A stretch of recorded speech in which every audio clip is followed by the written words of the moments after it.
5 quick tips for beginner backpackers, and be sure to watch till the end because tip number 5 is an extremely important one that we all need to take into consideration every time we go into the woods to camp.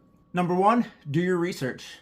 If you're here watching this video right now, you probably have already started doing your research. It can be very intimidating when you're beginning backpacking if you've never done it before. There's a lot of things to take into consideration.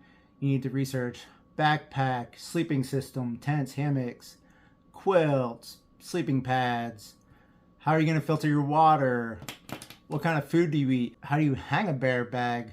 So these are all things that you're going to need to know. You can learn everything you need to know about backpacking from YouTube alone, videos. There's so many great videos out there. So the first tip is really to just do your research before you try to go out there and do backpacking. Make sure you have all your bases covered and that you understand the challenges, what you're getting yourself into, and the equipment that you need. Tip number 2, inventory your gear. Now, once you have all your gear, I recommend investing in just a small food scale, something along those lines so that you can weigh your gear out, and then create an account on a website such as LighterPack. Now, LighterPack is a great website that I highly recommend. On there, you can enter in every single piece of gear that you have and the weights, and you can categorize it any way that you want. So I kind of go by backpack, and then hammock and sleep system, clothing, electronics, so on and so forth. Now this is going to be a great asset for you as you go down the backpacking journey. It's going to allow you to really see and understand what you're taking with you and what the weight of all those things are.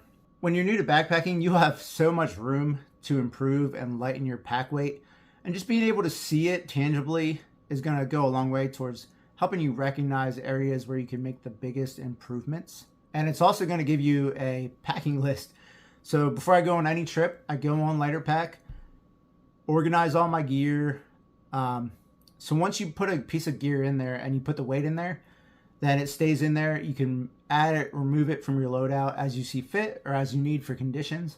So I go on there, put all the gear that I'm going to need for that trip in there, print it out, and then I have a packing list that I could check off every single piece of gear that I'm going to need for that trip. And this way, if you do this, you should very rarely forget anything. And you definitely shouldn't forget any extremely important things that you're not going to be able to make it out there without. Tip number 3 is going to be a little bit of a twofer. It's going to be test your gear and start small.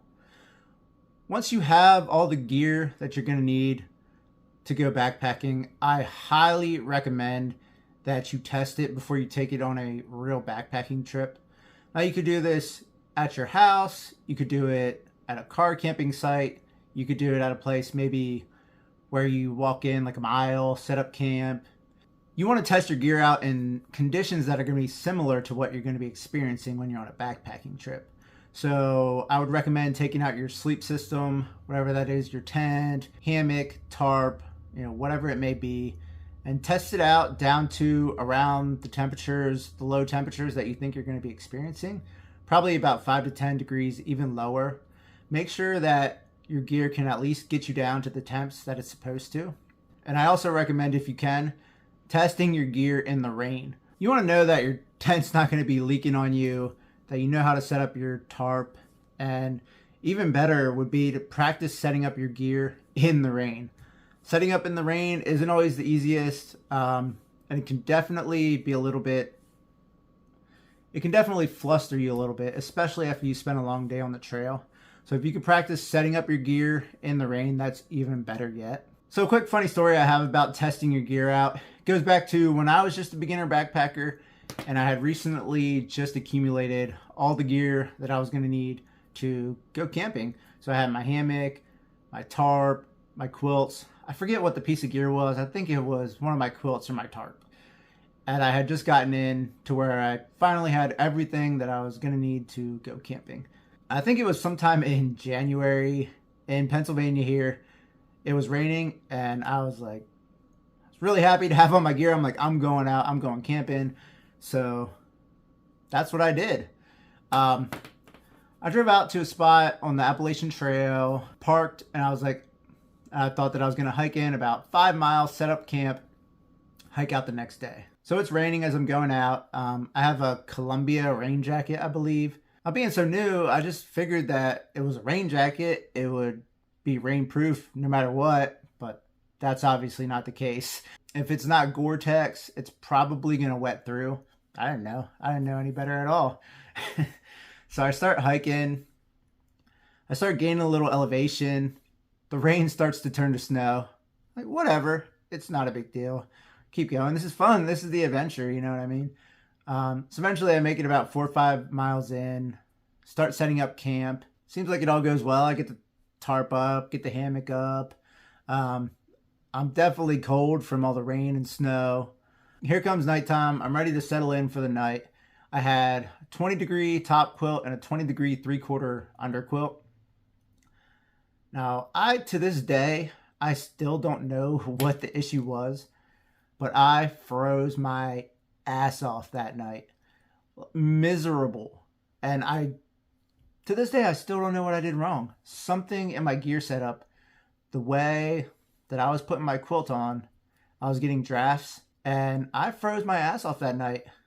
I was miserable. I barely got any sleep. It was down around freezing, maybe a little under, and I had quilts rated to those temperatures. I should have been fine, but somehow, some way, I wasn't doing it right, and I tell you what, I had a miserable night that night.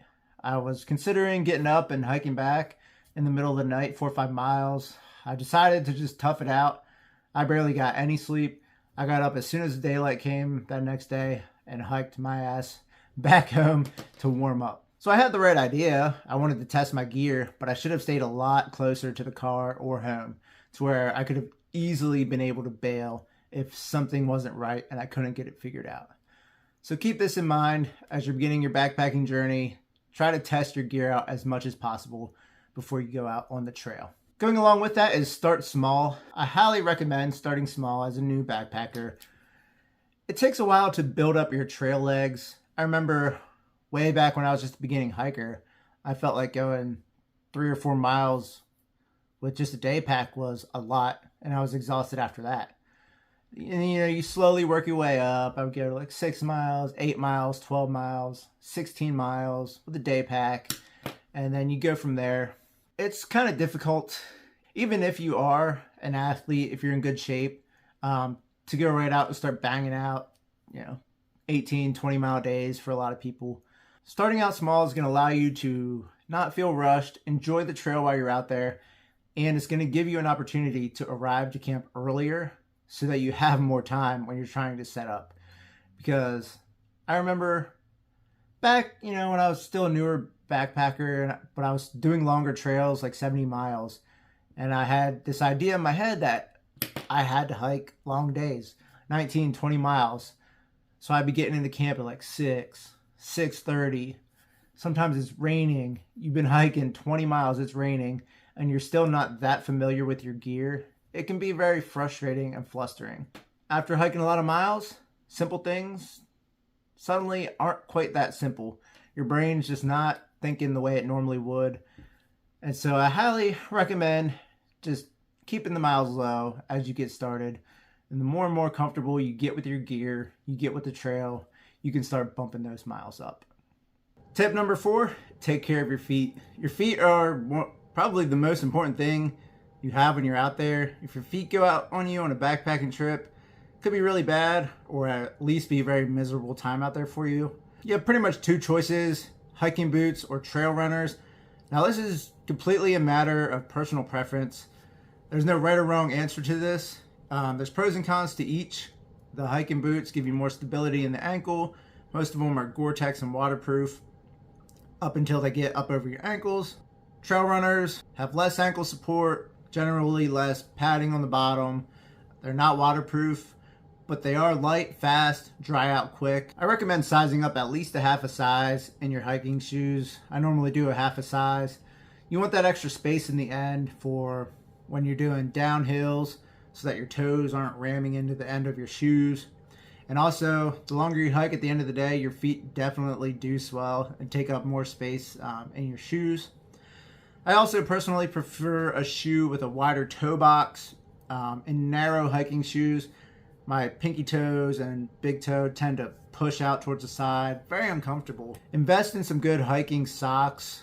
Merino wool is what you're really going to want to shoot for. Darn Tough Vermont makes some great options. That's what I use. The wool socks are going to be pretty quick drying, and they're also going to still offer you some warmth even when your feet are wet. Look into Body Glide. It's just a lubricant. It comes in a stick like deodorant that you can put on parts of your body to help prevent chafing. So on your feet, if you have areas where you're prone to getting blisters or you're starting to get blisters, I recommend just put Body Glide on there. I put it on my feet all the time. If I were to get blisters, it would be on the soft padded part of like my longer toes. For whatever reason, that's an area that kind of gets a lot of friction for me. So I put some Body Glide on there. Almost never have any problems anymore. And sometimes the back of my heel, I'll put some on there too. You can also put it in other places of your body, between your butt cheeks. I mean, there's a lot of chafing going on there. You only ever get monkey butt once, and you'll never want to get it again. You can trust me on that one. So you can put it back there. You can put it on your thighs. It's just a good thing to carry. I always carry some Body Glide. Now, if your feet are wet all day from hiking, I recommend when you stop to take a break for lunch, take your shoes off, let your feet dry out.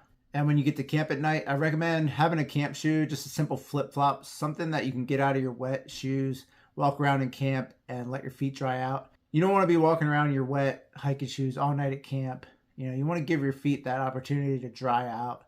Tip number 5 is campsite selection. Now, in my opinion, this is a very important tip. If you only take one thing away from this video, take this, keep this in mind. No matter if you're a hammock camper, tent camper, tarp camper, it doesn't matter. We all need to take into consideration where we're going to be camping at. So you should look around, just look at the land around you. See, are you in possibly like a floodplain? When it floods, water's going to come rushing down right through where you're trying to set up camp. Are you on a game trail? How close are you to the actual trail? That maybe in the morning time, you might have a lot of people coming by. Might not be the best place to set up. And the number one most important thing that you should be looking for when you're setting up a campsite is look up. Look at the trees all around you. Look for dead standing trees. See if they're hollowed out, dead, still standing. And don't camp anywhere near those trees, honestly. It's not worth it. Safety is the most important thing. And I know we're all tired at the end of a day of hiking, but this one is very important. Look up. Look for widowmakers, which could be dead trees leaning against other trees, just leaning there. Could be really big branches somehow still just hanging up in the canopy. You want to look for those. And like I said, you want to look for those dead standing trees. And I'll leave you with this final thought. Backpacking is a journey. It's a long journey, and there's really no end to it. So don't be in a rush to get to some end point. Really enjoy the whole process. There's things to enjoy about every step along the way. So you don't need to be in a rush to get to some loadout that you saw someone have on YouTube. You don't need to be in a rush to try to crank up your miles just because you saw someone doing that or you feel like that's what you're supposed to do. You only get to be new at backpacking once, so really enjoy it. That sense of adventure that you get when you're still new is something that I wish that I could get back. Being out there when you've never done a trail before, you're not sure where to go, you're not 100% sure about all your equipment, your gear. It just really gives you that fun sense of adventure. And, I think that's why a lot of us go backpacking. Coming across new challenges out on the trail that you've never encountered before. It's just you out there, maybe some friends or something, and coming up with solutions, figuring it out on your own while you're out there is going to give you such a great sense of satisfaction. It's an awesome part about backpacking. So, don't be in a rush to have the perfect gear, or the perfect everything. A lot of the fun about backpacking is that progression, slowly changing out pieces of your gear as you figure out what works and what doesn't work for you. And it's this process that is really fun that addicts a lot of us to backpacking. And those were my 5 quick tips for new backpackers. If you enjoyed this video, if you got some value out of it, hit the like button and subscribe to my channel so you can see more of my videos as they come out. And I'll see you in the next one.